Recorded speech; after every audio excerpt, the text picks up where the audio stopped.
Yeah, you seen it right. Your boys for prize picks. Put in $5. Win or lose, you get $50 back. It's free bread, man. Go ahead and get the free bread at prize picks, baby. Use code CDaddy when you making your account. CDaddy. YouTube, your boy CDaddy. Today we have cops unlock a predator's phone, find a horrifying videos of a missing girl, bro. That shit sounds crazy. I'm not gonna lie, we on the road to 20,000. This video is an hour and 11 minutes long, so I'm not trying to do too much pauses. I'm not gonna try to do too much pauses, man. Let's go ahead and get into it. It's a long ass video. 911, what's the location of your emergency? I'm reporting a missing child. And at this point, I start to panic and freak out because that can't be the case. She was dropped off. I remember him saying, should I have asked a warrant? And I'm like, no, you've got nothing to hide. Give them your phone. If you were to go demand your phone back right now, that would look suspicious. Like, what are you doing?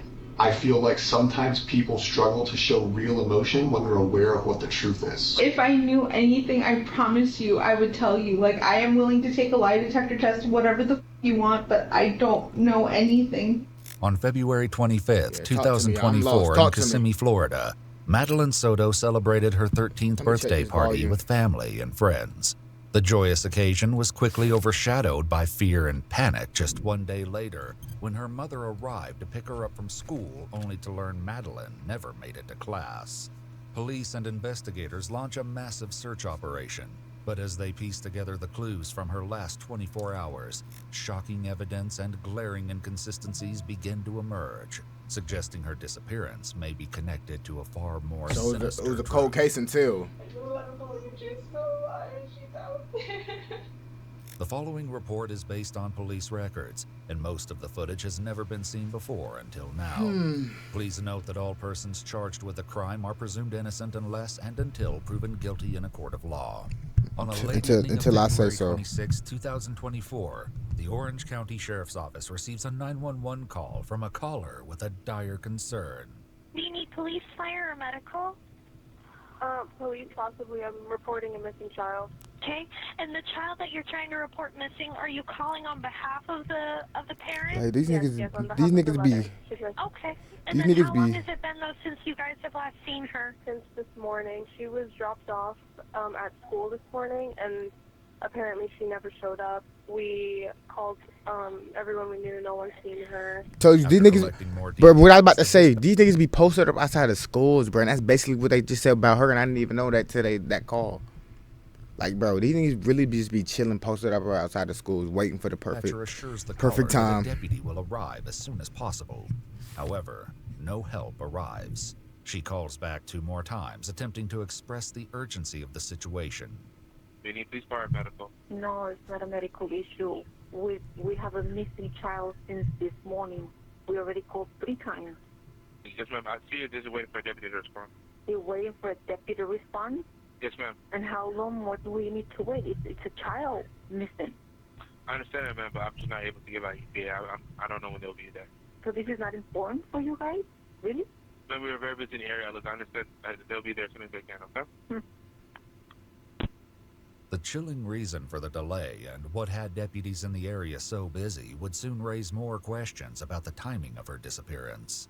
At 7:48 p.m., Deputy Joseph finally arrives at the scene to meet with the missing girl's mother, 35-year-old Jennifer Soto, and her boyfriend, 37-year-old Stephan Sturz. Hold on.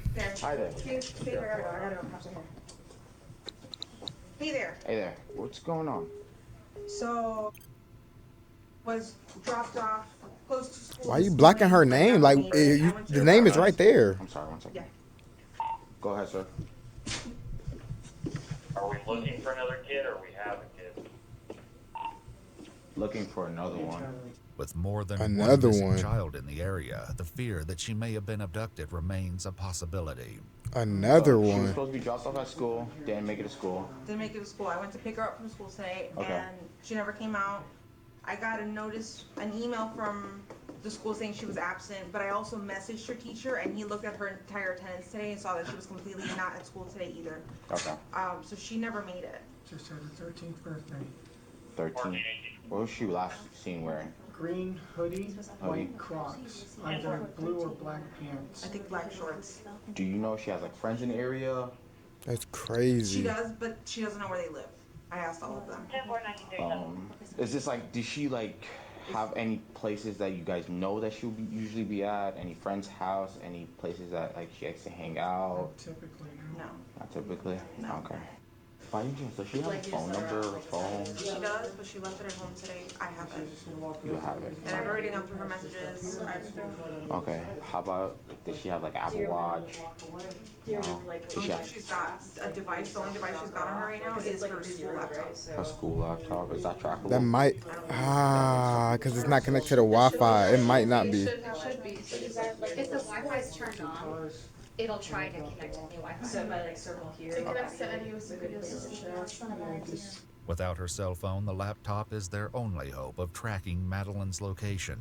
Attempts I were don't made know. to locate the laptop. Your laptop's but tough. Unfortunately, the last pinged location was near downtown Orlando on February 22nd, 4 days prior to her disappearance. Damn. She don't have a history of running away or anything. She just hanging out in the 4 days? She don't even use that laptop. Possibly, I don't know. She got dropped off. She was like, so she's embarrassed by his car. So she didn't want to be dropped off at school. She wanted to be dropped off like half a block away so she can walk. It's an image thing. She's in the face. But he dropped her off half a block away and drove away.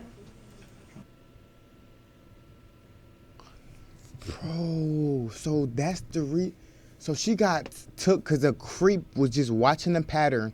Oh, he drops her off right here and she walks to school. So he figured that out and he just drove away. Didn't even make sure she got to the school. But like, I don't know. Sometimes you just gotta go. But like, I don't know. But that's just tough. That is unfucking fortunate, bro.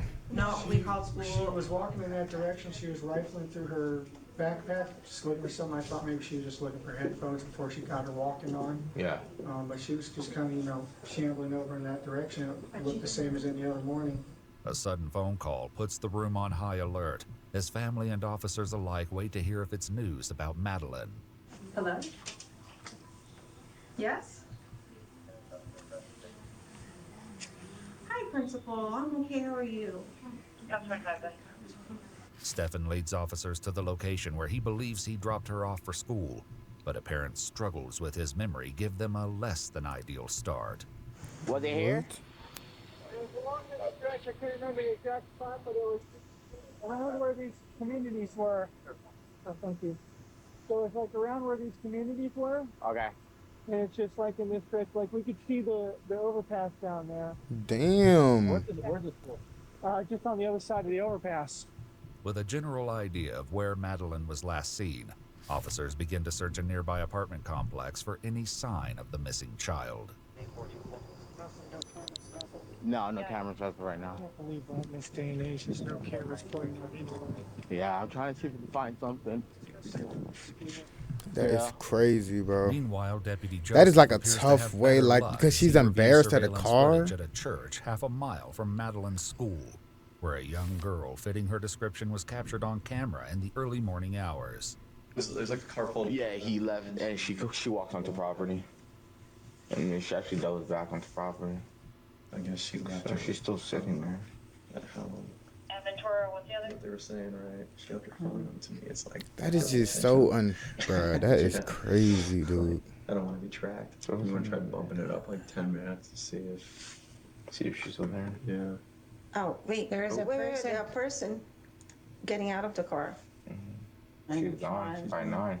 Hopeful that Madeline's movements can be tracked, a K-9 search unit is dispatched in the intersection near the school where Madeline may have walked. The stakes are high and every second counts, but after nearly 15 minutes of searching, they've yet to pick up her trail. I mean, if I had a guess, get out of there. If I had a guess, you probably went that way. But, ow! He dumped her Canines off are here, or he dogs, dumped her literally. up ahead? They are dogs. I should walk this way, coming back. Them niggas do. They be putting in work. They die for the deputy. They die for the deputy. No. Okay. Yeah, we can call it. Back at the church, Deputy Joseph shares what he saw on the surveillance footage with Madeline's aunt. It's blurry video, but it looks like a adolescent child sitting right there.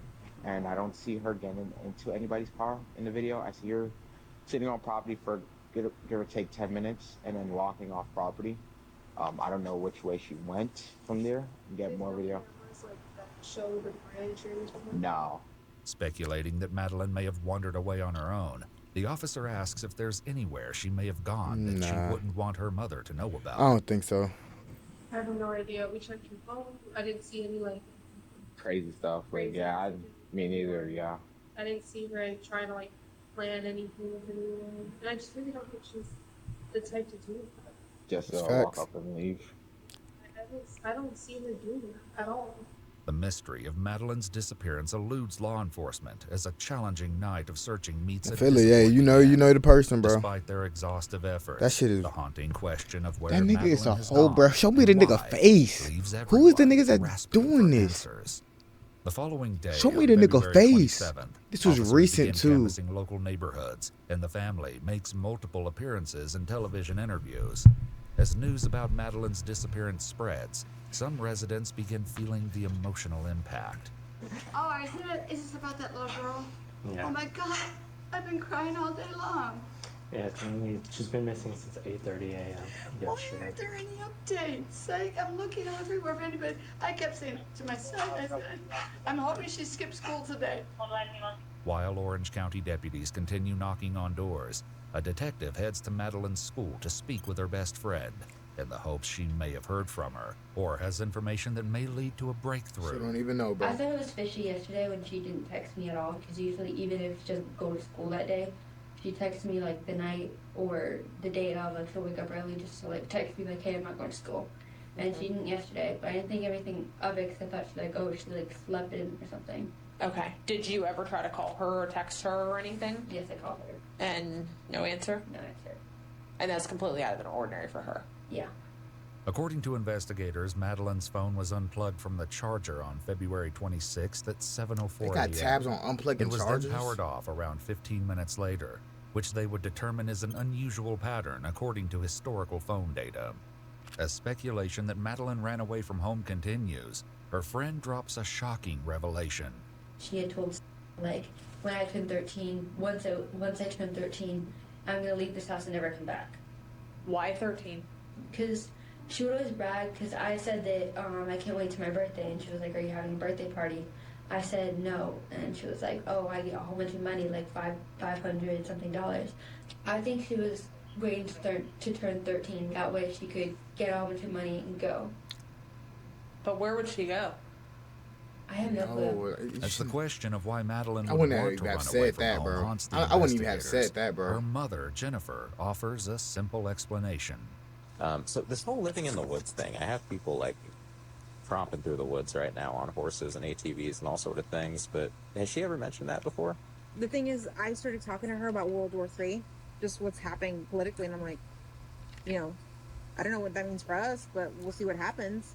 But I talked to her about World War III, so that's what I'm just saying. How long ago was that? I mean, is that something A that few might have weeks impacted ago. her? That's why she said she wanted to go live in the woods. As the detective asks The Jennifer fuck for her is- own why? insights, That makes she no poses a sense. darker theory for what may have happened to Madeline. Based off of everything, me knowing her and knowing how she is and how tight-knit we are, like, I don't think she would run away. I feel like she was taken, like, on that short walk from where she was dropped off to the school. As investigators finish interviewing Madeline's friend, she shares one final detail that suggests a suspicious break in her usual routine.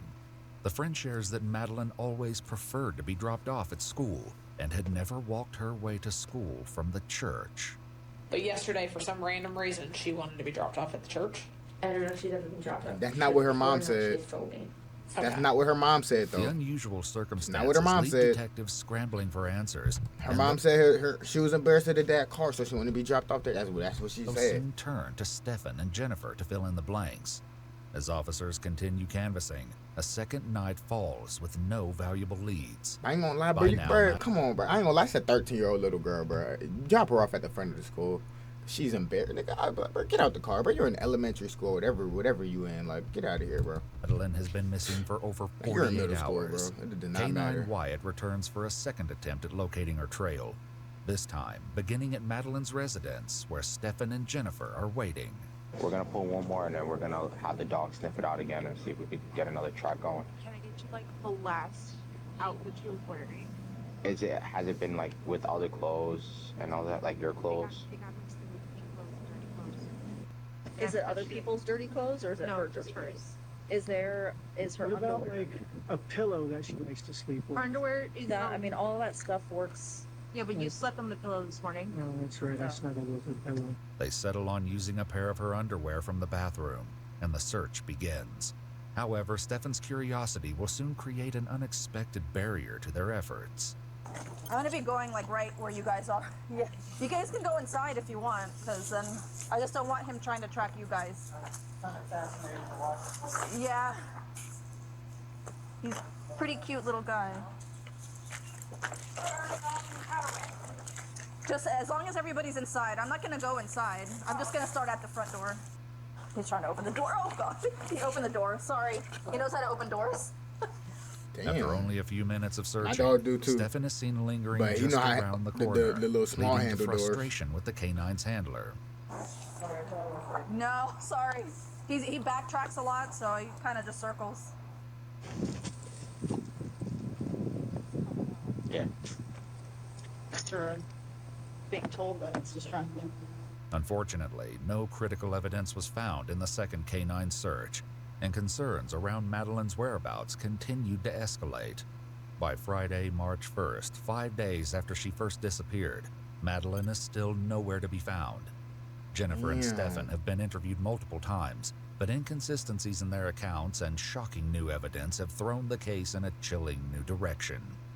As investigators meet with Jennifer to revisit their previous interviews, an intricate web of lies begins to unravel. What? You want me to go through the whole timeline? Yeah, we'll start with Sunday. Maybe do Sunday.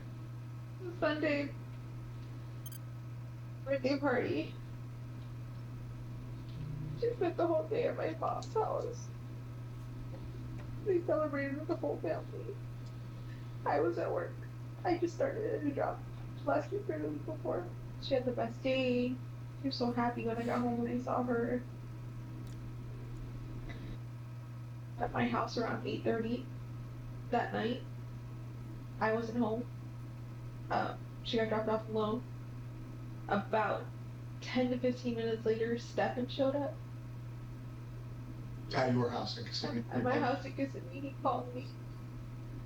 Stephan. Or he texted me, I'm not sure. But he let me know he was there and that she was getting ready for bed. She was doing her routine. Stephan previously explained to detectives that he doesn't live with Jennifer full-time, but rather splits his time between her house in Kissimmee and his parents' home in Northport, Florida, nearly 150 miles away. And what does your time splitting look like? Are you here for days, weeks, months, something else? Weeks at a time, yeah. And so, I guess, when did you arrive this block of time that you were here? Day before yesterday, actually. So, night? Saturday? Yeah. I think. So you got here Saturday night. This is inconsistent with what Jennifer just told detectives, claiming Stephan arrived after her birthday party, which took place on Sunday night. However, even this timeline contradicts one of her earlier interviews. But like, in why which would they Jennifer lie to him? I'm struggled to remember confused. exactly what day he made it into town. How long has he been here? Or when did he arrive, rather, this time? I can't remember if he arrived Saturday or Sunday morning. These are only the beginning of a string of contradictions that will soon raise major red Hold on, flags. what? I'm As Stephan's confused, questioning chat. continues, he's asked to describe how Madeleine was acting following her birthday party on Sunday night. She was just happy. She was very happy. Everyone was happy. It's nothing out of the ordinary. I can't remember anything particular that happened. Jennifer continues to explain what happened just after she returned from work and the reason behind her decision to break routine and have Stephan take Madeleine to school the following morning. I got home around 10:30. I started getting ready for bed myself. I started eating and taking my meds. I have to take meds. When I went to take my meds, I realized, oh my god, I forgot to take my Saturday night's meds, which is why I felt so weird and so abnormal and not myself Sunday while I was at work. Everyone at work noticed I was acting different, and not being myself. Like I couldn't smile in front of the guests. Damn, doctors really just be throwing pills at y'all, boy. I felt this wave of depression that I hadn't felt in years. It was my bipolar symptoms coming up again that I just. I've been medicating. Actually, mix my Friday pills with my Saturday pills. Forgot to take my Saturday pills. In the guest bedroom, so that I could get a good night's sleep. This disturbing admission further stressed the concerns detectives have had since Jennifer's initial interview, when she'd first explained their unusual sleeping arrangements at home. Is it normal for both of them to sleep in the same room? Sometimes. When I really need a good night's sleep, I will send them upstairs. But when, also a lot of times... You're gonna send your your boyfriend up, your part-time boyfriend up there with your daughter in a... We will sleep together in the king-size bed, all three of us. Or sometimes Stephan will go upstairs and in our bed alone. So it just really depends on what's going on that night with our schedules and what we're doing. Okay, where were you sleeping? Downstairs in the king-size bed. Okay. Is it just you two here? Well, you guys have a roommate, right? We have 2 roommates. So what rooms do you guys use? The room downstairs, the master bedroom downstairs, and room number 4. The house would later be thoroughly searched, and what investigators would uncover would leave detectives reeling. As Jennifer continues, she elaborates on how the concerning sleeping arrangements first originated. The living situation with them, I'll be honest, seems weird. It's weird to me. She's got a bedroom downstairs. What's kind of the mindset or the thought process, the communication you've had with Stephan about, you know, she's not going to sleep in her bed, but you guys are going to Y'all worry about the sleeping arrangement. Bro, the girl is missing, my nigga. The fuck, nigga, fuck the sleeping arrangement. It wasn't until June that he got his own bedroom and I sent him upstairs. That's where the requests for sleepover started. And I kept telling her no. I'm not comfortable with that. They really wanted to watch something and I was really tired. And I said, okay, fine. Go ahead, but this can't happen often. Hold on, wait. Watch something and I was really tired. No. I'm not comfortable with that. They really wanted to watch something and I was really tired. And I said, okay, fine. So what? Go ahead, but this can't happen often. With them sleeping in the same bed or some shit? Yeah, I allowed her to go upstairs and sleep with him. But honestly, I think I can count on one hand how many times that's happened, and it has been many times that I've allowed her to have a supper party with him. With to be him? alone in a bed with him. The sleeping arrangements leave detectives seemingly uneasy, but with finding Madeline still the main priority, investigators ask Stephan to piece together the events of the following morning. What the hell? Woke up around 7:15, somewhere around there, which is an early start for us, but we had talked about getting McDonald's breakfast beforehand, so we want to make good time. We did make good time. We got out the door maybe 7:30ish, 7:45ish, maybe. However, when Natalie, who lived in the house as one of Jennifer's 2 roommates, was asked if she saw the 2 of them getting ready in the morning, her answer seemed to contradict Stephan's account. Did you see them at all Monday morning? By the time I was leaving Monday, no, I think I was leaving too early. I leave like around 7:45. I typically don't see them. Which was like probably gone before they even got up, maybe? Okay, gotcha. If Natalie's recollection is correct, she would likely have seen Stephan, as they both claim to have left the house at the same time. The timeline is even more muddied by a written statement to the police, in which Jennifer claims she physically saw Madeline getting ready around 8 a.m. Confusion over the truth is compounded as her story continues to change. Between your initial statement around to 8 the a.m. police, a lot of things It's 7:45. The initial statement to the police was you watched her get dressed, you watched her leave, you knew exactly what she was wearing. Can I tell you Absolutely. my thought process on that, or where I came from with that? I was handed this form, and I'm like, where do I start? What do I write? And somebody said, tell them what you saw. And so I started with I saw. And then I wrote out what I wrote out. But it wasn't until later I was like, wait, I didn't see her. I assumed that I saw her. I assumed that I heard her. But I didn't.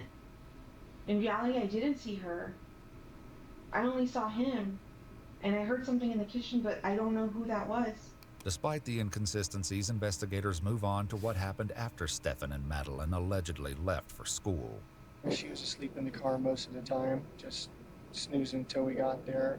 And she wanted to be dropped off a little down the ways from the school. She's got this phase that she's been into lately where she's very particular about what car she's seen getting out of in front of the school. I get it. It's an image thing. I said, okay. Let her out. Have a good day. Love you. Thanks. Love you too. And I turned around and was driving away and was watching her in my rearview mirror to make sure that she was going where she was supposed to go. And she was moving in that direction, but she was rummaging around in her backpack or something. Find out later that she forgot her phone here, so she may have been rummaging for her phone. But she was still kind of making her way towards that direction, so it looked okay. Looked like any other day. Damn, she left her phone, bro. That's tough. Walk that distance? Yeah, she likes the morning walks when it's cool.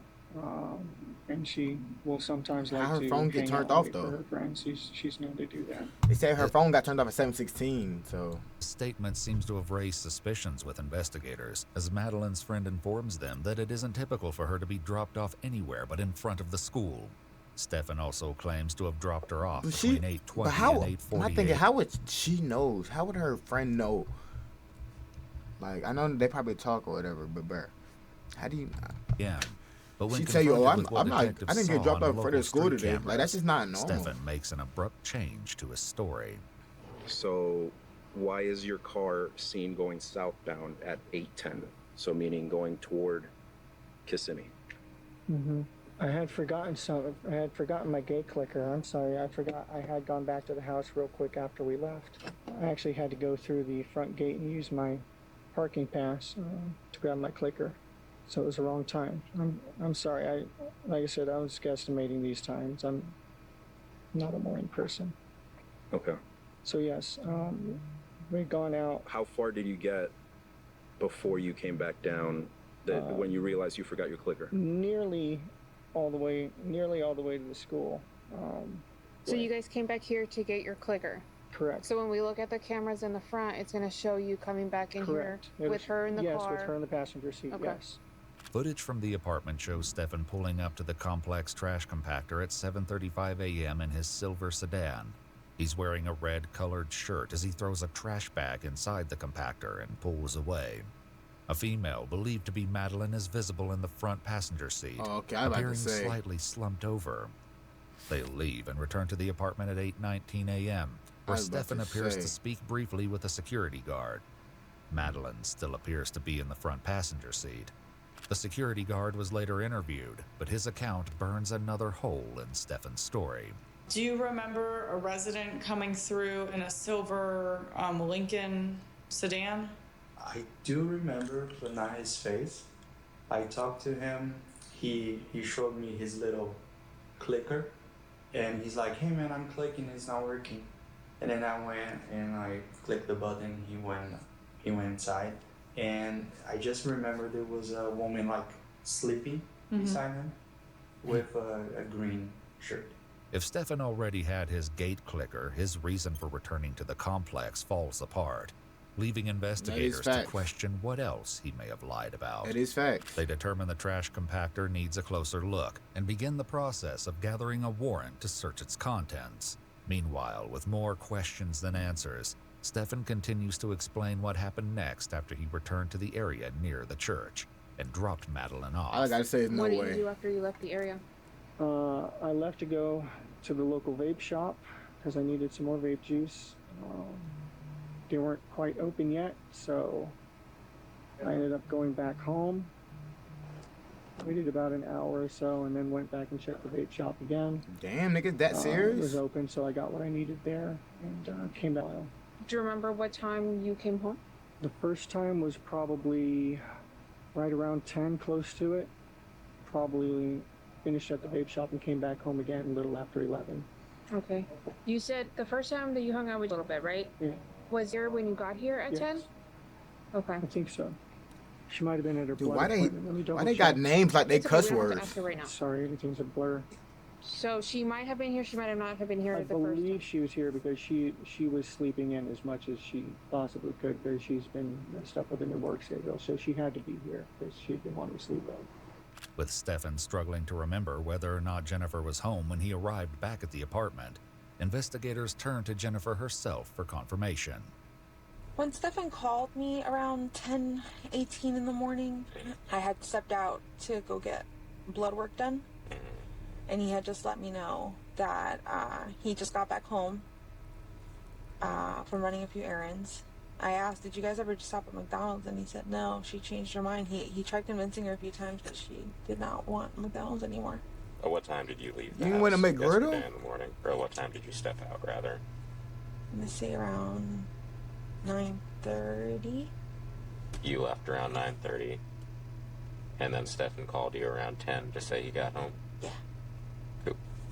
Though Stephan claims he spent time with Jennifer before leaving for the vape store a second time, Jennifer's account suggests she wasn't home until after he returned. As confusion builds over the timeline, detectives review security footage from the street cameras and notice a flaw in Stephan's story. Why is he... Did you go anywhere else after the smoke shop?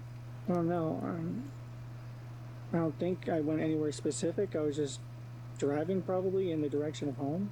Driving probably the But direction I of don't home. remember stopping anywhere specifically. And you were there for 5 to 10 minutes? Roundabout, I think. Okay, so like let's say you drop her off at 8:40. We don't see her car coming back south until 10 o'clock in the morning. Mm-hmm. So what are you doing between 8:40 and 10 o'clock? Cruising around a little bit. Okay, but I asked you earlier, you know, like Cruising what around. you were doing, and you said you were there for like 5 or 10 minutes, and then you came back home. I mean, I don't know what to say. It was just a normal day. I didn't have anything important to do. The smoke shop was supposed to open soon, so I made my way over there. Wasn't any particular rush, though. Okay, but can you help me explain to them, because I don't know the Bro, why are you explanation making or the yourself answer to this question, sus? okay? So can you help me explain Bro, to this them nigga probably don't have nothing to do with it, but he making himself sus, bro. why there's such a delay in the time? No. With Stephan unable to provide an answer, more surveillance footage will need to be reviewed to track his movements. Meanwhile, a suspicious act by Stephan raises serious alarms for investigators. I left my phone at home in the morning, too. I was so busy riding Herd over to get us out the door on time that I left my phone. She left her phone. We both left our phones. Did you have your phone when you went to the smoke shop? Not the first time after I dropped her off. I was still without it. I got my phone and went back to the smoke shop later when I got home. And then I also noticed, I was checking your call history. I noticed that you don't have anything before this morning. Is that unusual on your phone? No, it's a new phone. Stupid. I went to do an update yesterday morning, and I don't know what the... pardon me. I don't know what the heck I did, but somehow during the massive OS update, I managed to factory reset my phone. No, you're sus. And lose all of my contacts. You're sus. All my information.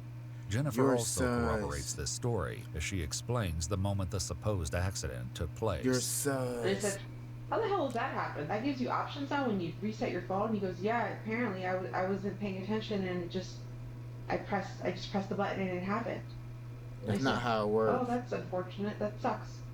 When asked, Stephan voluntarily hands over his phone, and investigators begin a forensic download to determine its contents. They uncover that at 12:12 p.m. on February 26th, the phone was factory reset by manually navigating to the device's settings, and that it had nothing to do with a system update. They also discovered that a password must be entered and that it's unlikely, if not impossible, to be done by accident. That's what I was thinking. In the meantime, Jennifer explains that Stephan had an intense reaction to leaving his phone in the hands of the police. So earlier that day, I think Detective Hunt came, or somebody came, and asked Stephan for his cell phone. If he would willingly give it up so that they can look at it, or if they would need a warrant. And I remember him saying, should I have asked a warrant? Should I have... And I'm like, no, if you've got nothing to hide, give him your phone. And I think we hung out in the house for a little bit, and then when you guys came in the evening, and you guys told us to wait outside and we waited in my car, he started getting very anxious and very panicky, going, I want my phone back. I want my phone back. And I said, listen, at this point, it's their phone. It's theirs for ever. I don't give a. We will buy you a new phone. It doesn't matter anymore. Whatever they need, they need. Like, let them look at it. There's no like, way. I just want my phone back. There's no way. Just like, are you trying to make yourself more suspicious? Because, like, if you were to go demand your phone back right now, that would look suspicious. Like, what are you doing? What they would later discover hidden in the data would shock investigators. There's no way there's no way it was about to, I think it was about to happen. Meanwhile, as Stephan's account of the day continues, there's no he way. explains that he left the apartment once again around 12:30 in the afternoon. I had a couple errands to run over on 192. She was talking about making a BJ shopping list. She just wanted to make sure I was back in time for us to both go pick up. So I was visiting some card shops around the area on 192. I'm kind of a nerd, so we had a new trading card game release, and I was seeing what the situation was with it. Jennifer describes Stephan as an avid gamer who collects figurines, trading cards, and retro toys such as Tamagotchis. Do you remember what places Grown you at visited? 60-year-old man, by the way. Coliseum of Comics. Stopped by a couple Targets, and I was going to go to House Rules Games down by Oak and 192. I just realized, no, he's 30. He's like, what, 37? This nigga look old as hell. But I didn't make it that far. I got a flat tire on the way. Between the factory phone reset and now the flat tire, the suspicious circumstances keep adding up. Jennifer continues, explaining what happened as the time approached to pick up Madeline from school. 2:30 rolls around, and I'm already calling Stephan, and he's not picking up his phone. About 10 minutes later, I get a phone call from him going, I just got back home. I left my phone home again. I'm so sorry. How long ago did you leave? And I said, about 10 minutes ago. He goes, I'm so sorry. I missed it. I really wanted to go with you. And I'm just like, it's fine. Investigators attempt to pinpoint where the tire change occurred, but once again, Stephan seems to struggle with his memory. Do you remember where you got your flat tire? It was on 192. I pulled into one of those plazas somewhere. Do you remember the name of the plaza? There's no way, Stephan. Though investigators were unaware at the Stephan, time, there's no way. Stephan's flat tire would eventually be the key to a massive breakthrough in the search for Madeline. Meanwhile, Jennifer explained What do she you mean went to the breakthrough? school to pick up Madeline, and more Stephan, there's no way you did something. There's no way. inconsistencies come up. 4:10 rolls around, and she's still not out, or 4:09. And then at this point, I'm feeling the pressure from the cars behind me. I'm like, okay, they're all full. They're all waiting for me to leave, and she's not here yet. So I take off, and I'm thinking, maybe I missed her. Maybe I forgot to tell her I was picking her up from school today, because I don't know if she knew that I wasn't working. So I left, thinking maybe she walked. That's pretty close to school. Let me go drive back down and wait along the path she would walk, and just wait. And I parked and I waited. Maybe somewhere between 5 to 10 minutes. She still wasn't there, and I looked at the time and I'm like, okay, she should be back at my mom's office by now. Maybe she took a different path and I didn't see. She's still not here. And I'm like, that's really strange. And I think at this point I call Stephan and I tell him she didn't make it. She's absent today. There's no attendance of her at all today. Later that evening, Jennifer, Stephan, and concerned family members met with police to report Madeline missing. Detectives noted several discrepancies in Jennifer and Stephan's accounts. Jennifer initially claimed she saw Madeline getting ready for school, later saying she only heard her.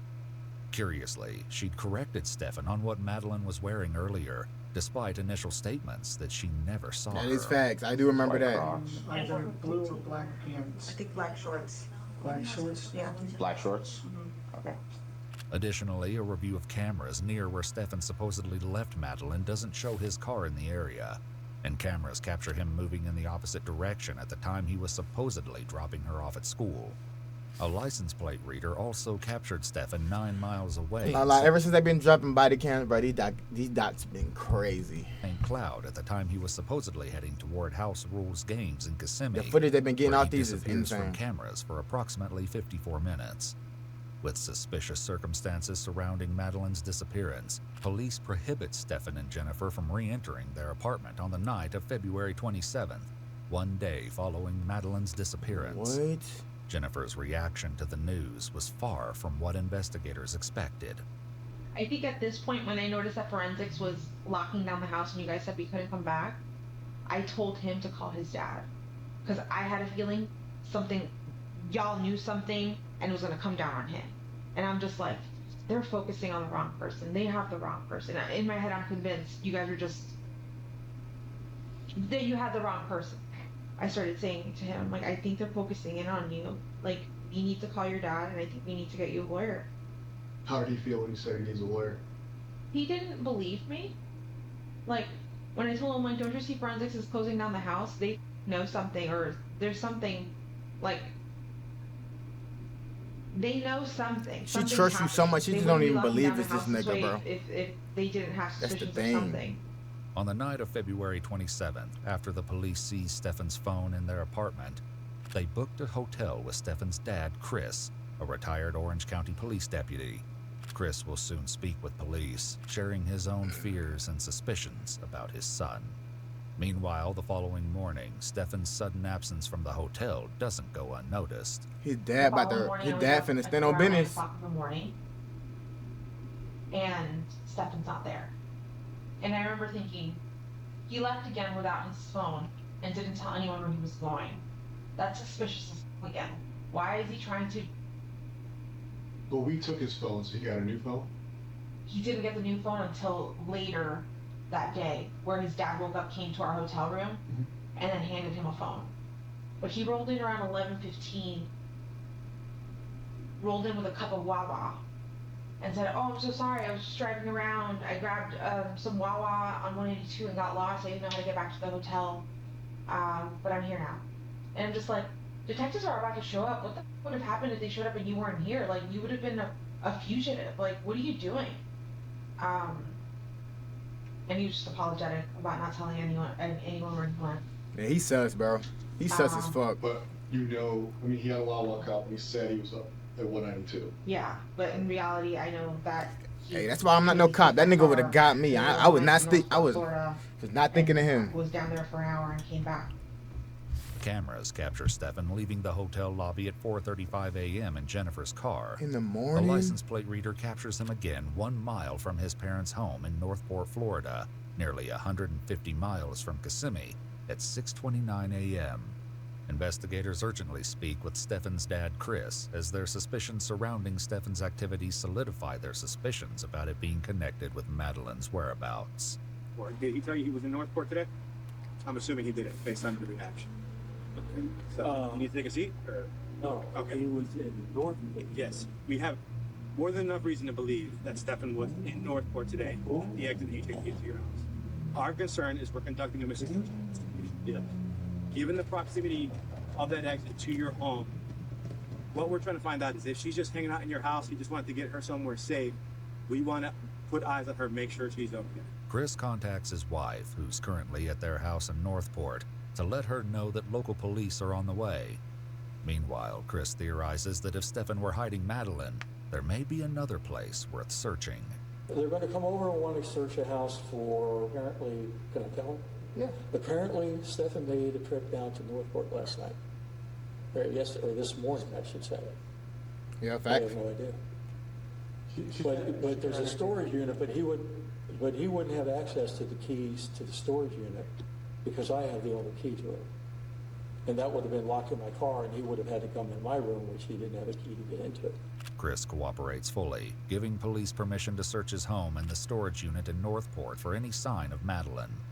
Meanwhile, Chris describes a haunting suspicion he shared with his wife once they learned of Madeline's sudden disappearance. What? When I left last night, I said, hey, I told her, I said, do we really know?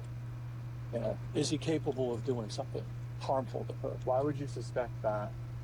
Because some inconsistencies of phone calls he had with me didn't add up, okay? So I'll give you the sequence. He calls me mid-afternoon, 3-ish, maybe 3:45 or something, and say, I just had a flat tire. Stand on business. Okay, how the did you get a flat tire? You just drove over for me. You took her, maybe you're running an errand, but where would you have gone to get a flat tire?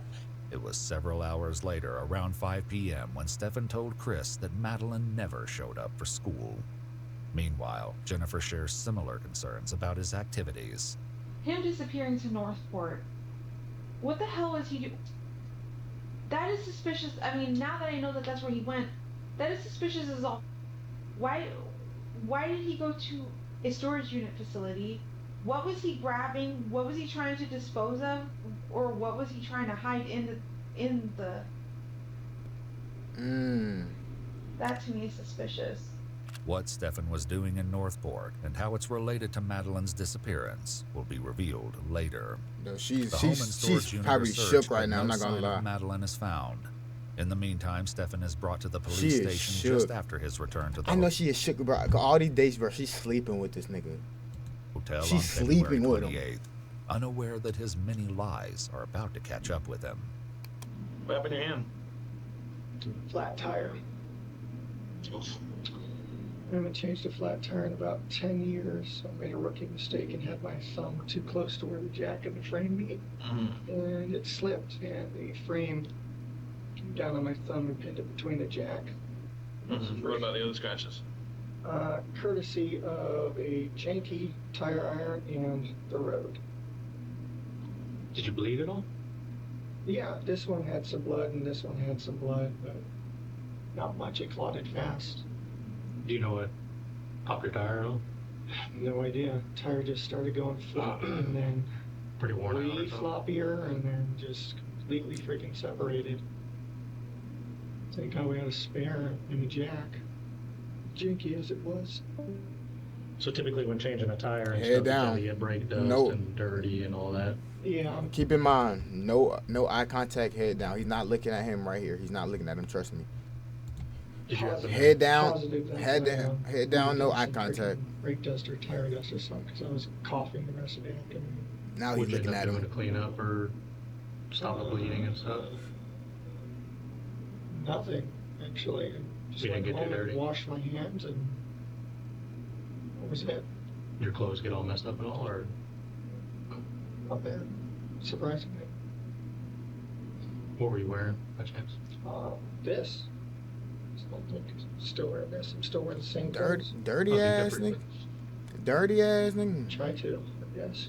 Earlier surveillance footage showed him wearing a red shirt as he threw away items in the trash compactor, left the apartment complex, and returned with Madeline. However, when he's captured on camera at a smoke shop later that morning, his clothes have changed. You weren't wearing a red shirt? I was wearing a red shirt early in the morning. But I changed clothes later because that shirt was in a couple days with the down one. Couple days old shirt. Okay. And the flat tire happened after that. After further review of security footage from the apartment complex, Stephan was seen visiting the trash compactor multiple times throughout the day. At 4:35 p.m., around the time Stephan claims he learned of Madeline's absence from school, he's seen throwing away a piece of a damaged tire. However, this wasn't the only thing Stephan discarded. Too old to lie to people. Too old to beat around the bush. And we seem like we're having a generally good conversation right now. Okay? The only thing that I ask for from you is, and I will reciprocate, I want you to be honest with me as much as I'm being honest with you. Okay? Nowadays, cameras are everywhere. Okay? So we see you at the guard check. Okay. We see you go by the dumpster. Okay.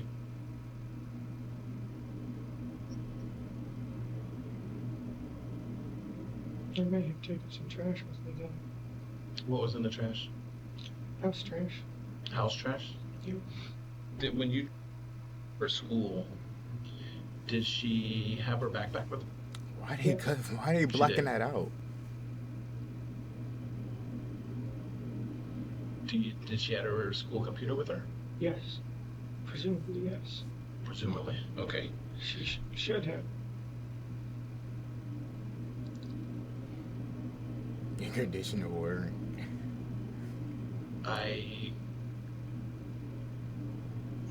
Once again, this goes back with the whole honesty thing.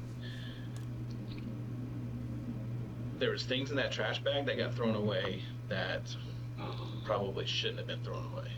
Near the tire, a Hawaiian print backpack, school laptop, and one white Croc were found, all believed to belong to Madeline Soto. Stephan's story of watching Madeline walk toward the school with her belongings falls apart with this devastating discovery, prompting the detective to make a desperate plea for the truth. Man. You was a hoe. Well, I can confidently tell you she did not go to school with her backpack. How was that? Because we found it in the trash. What? You was a whole nigga. Word too. I believe that you did not do it. I deadass believe this nigga did not do it. You was a hoe, bro. You is a hoe. I cannot believe this shit. I really can't. Pleading with you. I cannot believe this shit, bro. I cannot believe this shit, do some bro. soul searching. I have kids. He's got kids. And this little girl's out there somewhere that we need to know where. And I really, really, really think you can help us. I mean, you want to get something off your chest. I don't know what it is, but I'm pleading with you. I don't know. I don't. Though Stephan continues to deny the truth, the evidence against him is mounting. Detectives are far from finished as they prepare to confront him with the jaw-dropping discovery from his cell phone. A disturbing revelation that will be nearly impossible for Stephan to deny. Yeah, show me. What do you think was on the phone? Text messages. Mm-hmm. Emails. Old stuff. Pictures? Oh, yeah. What kind of pictures were on there? Training card pictures. Lightsaber pictures. Disney pictures. Do you have a Google account? Yeah. He's walking him down slowly. Do you save pictures to your Google account? He's walking him down slowly. Or is it automatically? I know sometimes phones sync to a cloud and. Yeah, I think it backs up to Google. Mm-hmm. Yo, you didn't think of that, did you? And then sometimes when you reset your phone, it stays. And your phone updates and puts these apps back on your phone. Sometimes you're done, buddy. They will put the images back on your phone. He's walking you down slowly. I'm sure. Get him going. Oh, I assume so. Give me pictures of you. Probably. I mean, we went to Disney, took selfies on the train. She got back from Puerto Rico and had her hair braided. We got pictures of that. All sorts of pictures. Keep talking, bro. Keep talking. Family What's going on here? Any other pictures you think of?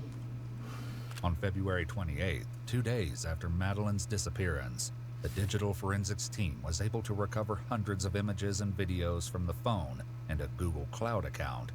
The images date back as far as when Madeline was only 8 years old. Though few images show Stephan's face, hold on, wait. Madeline was... Video, oh my gosh, of a young female resembling who would have been years old 4 months. Madeline is laying next to Stephan in a bed watching cartoons on television. Stephan is asking Madeline to put his penis in her mouth for 3 seconds. Stephan said Madeline would not be able to play with the phone unless she did it. Oh my gosh, that is insane. So that is crazy.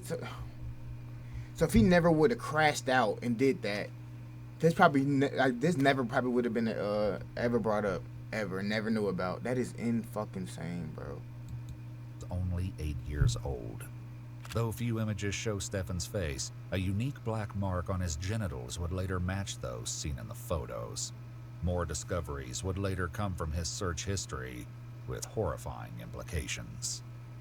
Here's where I'm going to be brutally honest with you. There's phone. And I'm pretty sure possibly Stephan is inserting his pee into mouth while she's appearing to be asleep is crazy, You know bro. what some of those pictures are It's about. crazy, bro. Like, You're a very intelligent person. I cannot believe this, bro. I don't want you to discredit yourself. I cannot believe by this, bro. saying you don't know about all the pictures that are on your phone. You understand what I'm saying? So do you want to add to the list of pictures?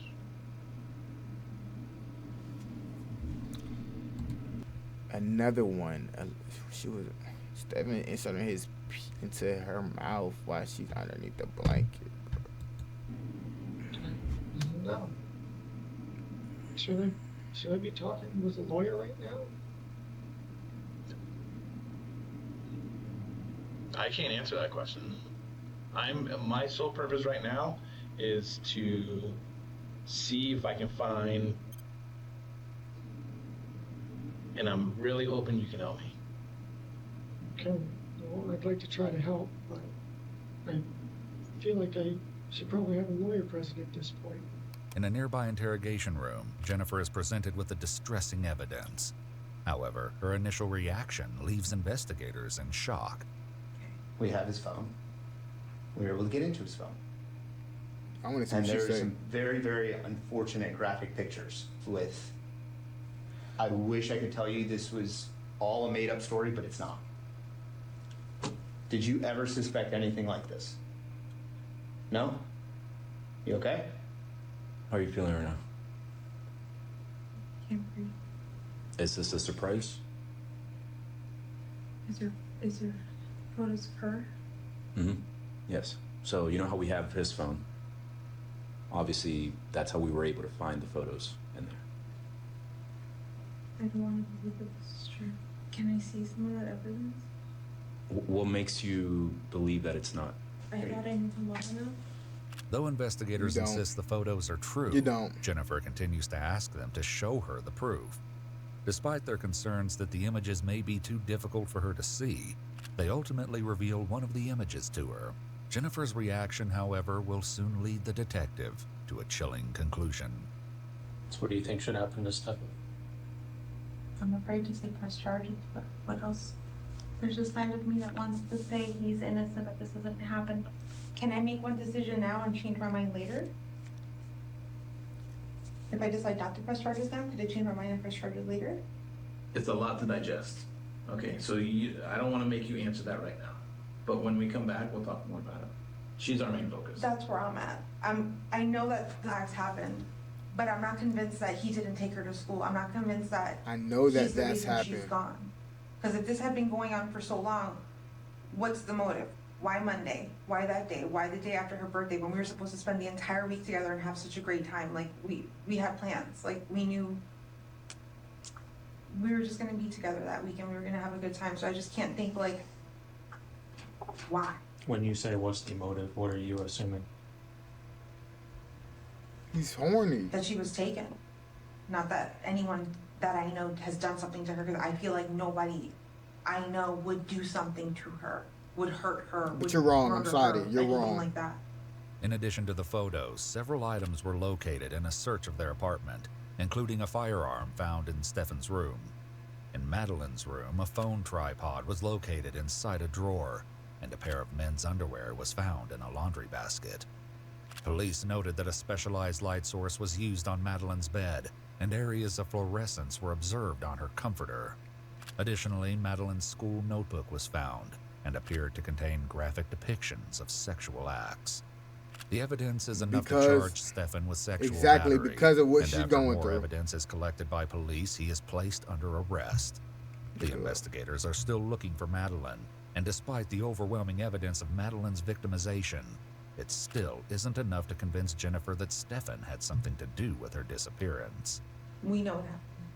What if he's telling the truth about dropping her off and driving away and driving around in circles and getting to the babe shop? Because I know there's banks around, right in that same plaza. There must, in an Am stop, there must be video of him pulling into that plaza and waiting. What do you mean? What's your question? If you guys have found evidence of him being in front of the store like he said he was, like it's possible that his story might be true and somebody else could have taken her? Like, I'm just thinking, like, what if we're focusing, No, like, okay, no. such things happened, right? But what if that's completely a side thing and not having to do with this, like her missing? 2 days after his arrest on March 1st, Madeline is still missing, and the detective once again confronts Jennifer, this time to share a troubling concern. I think at a certain point throughout this relationship, you became aware of it. And for whatever reason, your reasons are your reasons, whether it was discussed that it would stop, whether it was discussed how it would go, that you feel some sense of guilt. A lot of the news statements you've given kind of, again, my opinion only, I don't speak for anybody else, whether it's in this room or out of this room, bother me. I feel like some of your sadness is not real sadness. I feel like when you gave the interview with Fox 35, it was not sincere. Looking at that video one time, I didn't feel like your cries were sincere. And I'm not saying that because you're a bad person, but her going missing, her disappearance, if you have knowledge of how it happened, where it happened, an inclination, that emotion's not going to feel sincere because you're already aware of what happened. I would. It's almost becomes a lie at that point. If I knew anything, I promise you, I would tell you. Like, I am willing to take a lie detector test, whatever the you want, but I don't know anything. I'm still in shock, bro. I'm like in utter shock right now, bro. I cannot believe this nigga. Never seen any signs. I cannot believe this nigga, bro. It's hard. It's freaky ass. Doing a good job, but I wasn't. Regardless of whether Jennifer was aware of the situation, the reality remains that Madeline hasn't yet been found, and uncovering where she is and what may have happened to her is still the priority. We currently have upwards, probably 200 people working on finding. Anybody who is somebody is involved. Yeah. So, regardless of the circumstances, those people don't get to go home. Those people don't get to go back to their families. Those people don't get to live their lives and go back to their primary jobs. This isn't something that's going to stop or go away. I can tell you, and I know detectives expressed to you that the thought process at this point is this is a homicide investigation. Yeah.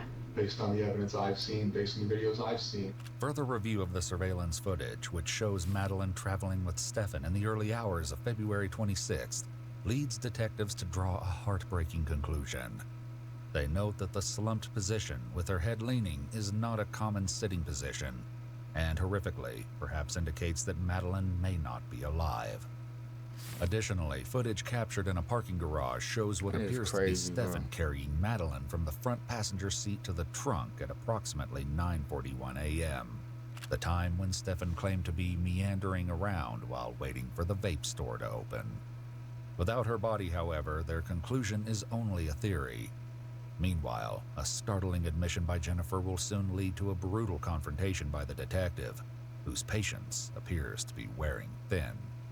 Have you talked to Chris about Stephan needing a lawyer? Yeah. When? I think when you guys showed me the photos. You're sick, bro. You're sick, bro. So he showed you photos. No. The first thought you had was to ask his father if he should get a lawyer? No. I knew that was true, right? That's evidence. That's for real. That's happening. But I kept thinking, they're going...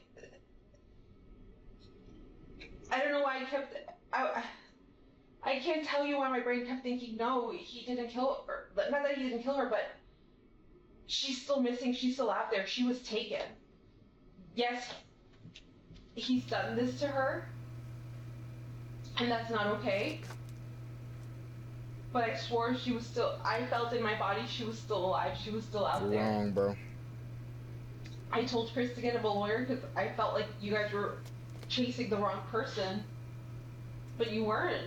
You offering him a lawyer is very weird. I know. Her replies to the details about the severity of Madeline's assaults appear to be the final straw for the detective, as his confrontation grows more heated. You prioritized him by offering him, or telling his dad to get him a lawyer. Not, what the did he do? Exactly. Hey, we need to figure out what happened. Hold on, what? No, let's protect Stephan. I wasn't shocked. No, it's not shock. That is your natural instinct to protect Stephan. I don't know why. I don't know why I said. But that's the problem. You don't know why. Does your role in her life lead this to happen? I'll be honest. Yes. I know. Since she was a child, since her victimization started, it occurred under your roof and you acted like it didn't exist. And knowing the victimization, knowing how ongoing it is, knowing that you saw a picture of it, not just us telling you, not me and him saying, hey, listen, he's being, I think they had a bad relationship. They showed you a picture of it. And you still protected him. It's crazy. So how am I supposed to not think that the thought process in your mind is until she's found, Stephan can't be charged with murder? Because we both now know that you don't want him to be charged with murder because you want him to have a lawyer. No, I don't. That was oh, then. He can't be charged with murder. That was then. Everything that you guys have shown me since then and have shown me that he's So we had to show you a picture of her dead in a car for you to finally not take his side? Despite his theory that Madeline is deceased, they've yet to locate any sign of her remains. If their devastating theory is correct, the question remains. Hey, they didn't blow out her name for that. What the hell? What do you think made him snap?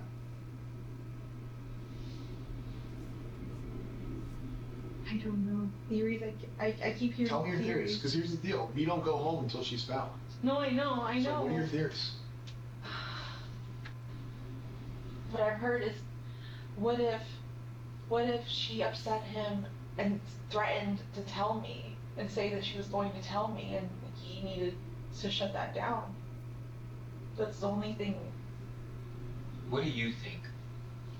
I don't want to believe he killed her. But for me, you're telling me he must have killed her Sunday night and snuck her body out in the morning. That photo you guys showed me of her stuck in the car. You don't want to believe he killed her. I want to believe she's still alive and that she got kidnapped, but that doesn't seem like that's the case at all. Yeah. I know, my brain just wants to believe something else. I just want to believe she's still alive, she's out there. It's crazy, bro. Explain your reasoning behind those assumptions and we'll move forward day by day. So he had access to benzos and I think Lunesta. What are those? I'm not familiar with that. Benzodiazepines are anxiety medications which relax you and can make you sleepy. Okay. This nigga is like and Lunesta, I think, the is biggest a loser of medication, all fucking time, like for bro. insomnia. I was So I don't actually. know if it's possible he gave her something and she was drugged. In those photos that you showed me where you're saying she's dead, maybe she was drugged. But if she is dead and it was done upstairs, I could just only imagine that he choked her. I don't know how else you would kill someone and not leave a mess. Horrifically, a search for the medication sevoflurane was discovered in Stephan's Google account on February 12th and 14th. It's described as a volatile anesthetic that provides hypnosis and amnesia and is most commonly used This for nigga is a surgical freak procedures. An additional search cornball, was like. made to determine whether or not the medication would show up in tests. Still, based on what he's seen, the detective isn't willing to entertain the idea that Madeline was merely sleeping. We know he killed her. We know he drove out of there on Monday morning. We know he discarded her backpack in the trash dumpster. We know he discarded her laptop and one shoe, right? So all her property was discarded to look like she's gone. That way he doesn't have evidence with him. But then you have all these suspicious times of when he's left and come back and he's gone here and gone there. So what do you think he was doing on all these suspicious times? He's roaming 192. What do you think? Knowing what you know now we can play. You know she's dead. You know that we've given you information. What do you think, knowing what you know, he was doing on 192? He was doing here. He was doing here. He was doing in Northport. What do you think? So him leaving early in the morning and driving around aimlessly somewhere. I feel like he stashed the body at that time. When he came back and then left again. But see, it's daytime. Like, how could you move a body or move something in daytime and not be seen? But like, I feel like he went back to check to make sure he did a good job or to move the body again. I don't know. Detectives would eventually discover what Stephan was doing in Northport, along with a shocking discovery which will be revealed later. I don't know why I feel like she's not caring enough for me. I'm not gonna lie. I feel like she's not caring enough. 9 miles from Kissimmee. Jennifer, however, claims she has no idea what he may have been doing there on the morning of February 26th. I didn't think he ever, like, even knew where St. Cloud was because we've never driven down that way ever. So you live in Kissimmee, right? Yeah, I know, but to me, he's never had a reason to ever drive down to St. Cloud. Like, ever. Investigators continue to Can't pry believe him, bro. from Stop denying it. Of just how close they are to a major breakthrough. For now, Jennifer poses a dark and twisted theory for where they might search for Madeline. If I were him, and I had to stash a body, but I would never do this. My mind would say to go to Lake Toho. There's a lot of woods there. There's a lot of gators. Like I told you, there's going to come to a point where we will. Right? The Volusia County Sheriff's Office just found somebody the other day that's been missing for a long time. People get found. Sometimes it's quick, sometimes it's not quick. But we will find her. What you need to think about is when we find her, is there an opportunity or a chance that we are going to prove that you did not assist us to your full capability in this investigation? And if that is true, we need to think about the consequences of that. Consequences of hindering a murder investigation or a capital sexual battery investigation could be punishable up to probably the same charges, the same time in jail. I know you know that I don't believe what you're saying, and I know you know that I think you prioritize Stephan, but you prioritize jail. You see what I'm saying? Like, if we come back and prove that you sat in this room and misled us, that you didn't lead us in the right direction, or that you assisted, or you acknowledged, or you knew. I don't know with her, bro. I don't know about her. I don't think she is. If I knew anything, I swear I would tell you. At 4 p.m., just minutes after Jennifer's interrogation comes to a frustrating end, a call reaches detectives about a witness who claimed to see the suspect vehicle and a man fitting Stephan's description changing a tire near Hickory Tree Road, the location where Stephan disappeared from cameras in St. Cloud. The witness reveals the exact location, where locked gates separate the road from an area of private property. The property owner gives police permission to enter, and horrifically, tucked inside a long expanse of bamboo trees, Madeline's body is discovered. She's found wearing a green-colored sweatshirt and blue jeans, and her body is covered by pieces of what appeared to be hay or dry grass. The bottoms of her socks are clean, suggesting she was carried. Records would also reveal the sickening purpose of Stephan's trip to Northport while his family slept at the hotel. According to police records, at 6:34 a.m., just after arriving in Northport, Stephan attempted to log into his Google account. It was later that Chris discovered the hard drive for Stephan's computer had been removed and placed in a bin at Chris's storage facility. He handed it over to the police, where it was found to contain over 35,000 explicit images of children. In a call between Chris and Stephan recorded from the jail, Stephan is confronted with the grim reality of a long future behind bars. The penalty for the crimes you have been charged with carry a minimum 40-year sentence. Yeah, he's done. So obviously we're going to be gone. We'll all be gone. We're sad about that, obviously, because there won't be anybody here for you when you come out. Yeah, and I'll be lucky if I have another 40 years left in me either, so. And you'd be lucky if you even get out, nigga. I wish there was a way that, you and I can have a conversation, all of us could have a conversation to understand what's taking place, how this came about, how you arrived here, because it would help us better understand the situation. There's nothing to understand, Pops. We're at a loss for understanding how all this came about. I mean, we're just totally baffled. Well, I didn't start it. Oh, you didn't start it, but you participated in it, which is just as bad as not starting it, but that's for another day. This nigga's dumb. Obviously, I can't get into specific details or anything, but, I mean, if you'd like to schedule a visit with me or something, maybe we can find some way to talk. I don't know. I think we're always going to be recorded, so there won't be an opportunity to do that. A later autopsy would rule Madeline's cause of death as strangulation. Yep.